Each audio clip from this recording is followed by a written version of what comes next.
Question. ప్రపంచపు మొట్టమొదటి digital product passport universal ఫ్రేమ్‌వర్క్‌కు సంబంధించి క్రింది ప్రకటనలలో ఏది నిజం? Option A. ఇది యూరోపియన్ మార్కెట్లపై మాత్రమే దృష్టి పెడుతుంది. Option B. ఇది ప్రధానంగా ఆర్థిక పారదర్శకతను పరిష్కరిస్తుంది. Option C. ఇది ప్రపంచ సుస్థిర అభివృద్ధి కోసం కొత్త డిజిటల్ పరస్పర విశ్వాస పునాదిని స్థాపించాలని లక్ష్యంగా పెట్టుకుంది. Option D. ఇది వ్యవసాయ ఉత్పత్తులను ట్రాక్ చేయడానికి మాత్రమే పరిమితం చేయబడింది.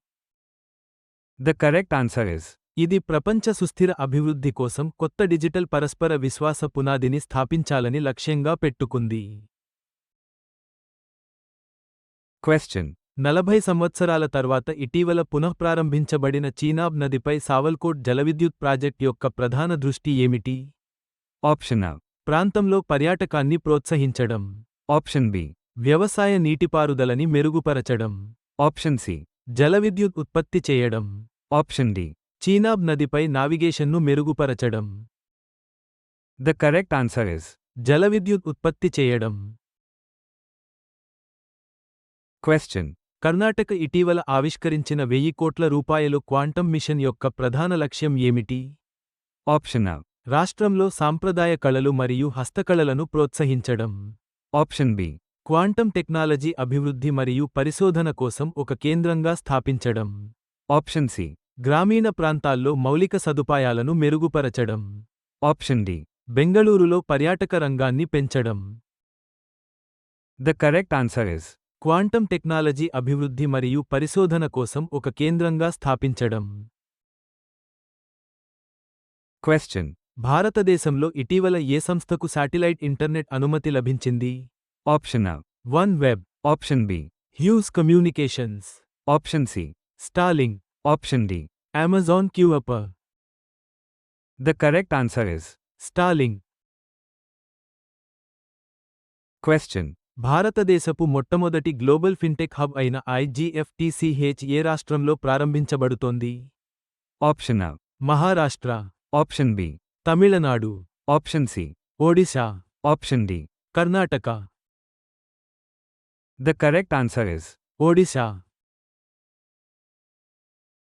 క్వశ్చన్. నిసార్ మిషన్ కోసం ఇస్రో ఏ సంస్థతో సహకరిస్తోంది? Option A. JAXA. Option B. ISRO. Option C. NASA. Option D. రోస్కాస్మోస్. The correct answer is NASA. Question. Andhra Pradesh ప్రారంభించిన ఆపరేషన్ ట్రేస్ యొక్క ప్రధాన లక్ష్యం ఏమిటి? Option A. సైబర్ నేరాలను ఎదుర్కోవడం. Option B. డిజిటల్ అక్షరాస్యతను ప్రోత్సహించడం. Option C. తప్పిపోయిన బాలికలను కనుగొని తిరిగి కలపడం. Option D. ట్రాఫిక్ నిర్వహణను మెరుగుపరచడం.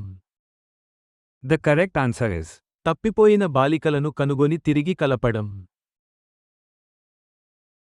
క్వశ్చన్. ఇటీవలి నివేదికల ప్రకారం విమానాల్లో అధిక అల్లకల్లోకాలకు ప్రధాన కారణం ఏమిటి? Option A. పెరిగిన విమాన ట్రాఫిక్. Option B. వాతావరణ మార్పు. Option C. కొత్త విమానాల నమూనాలు. Option D. సౌర మంటలు.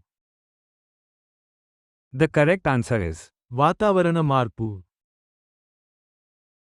క్వశ్చన్. ఏ రాష్ట్ర ప్రభుత్వం ఇటీవల తన ప్రభుత్వ ఉద్యోగుల కోసం సబ్బాటికల్ లీవ్ పథకాన్ని ప్రారంభించింది? Option A. Kerala. Option B. Sikkim. Option C. Assam. Option D. Manipur. The correct answer is Sikkim.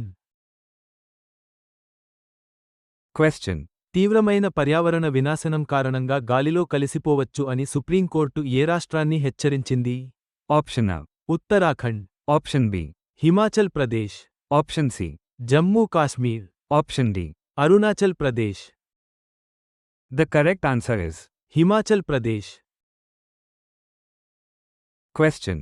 Odisha ప్రభుత్వం మరియు గ్లోబల్ ఫైనాన్స్ మరియు టెక్నాలజీ నెట్వర్క్ GFTN మధ్య సహకారం యొక్క లక్ష్యం ఏమిటి? Option A.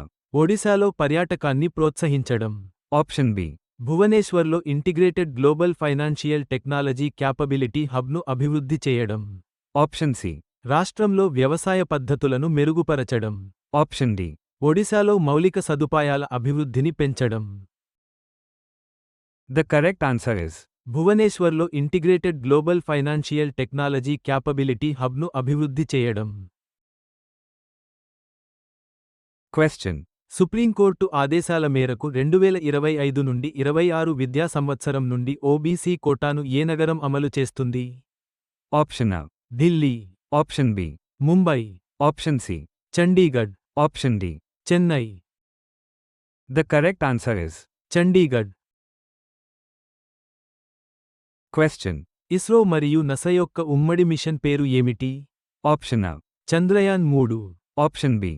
Gaganyaan, Option C. Nisar, Option D. Mangalyaan. The correct answer is. Nisar.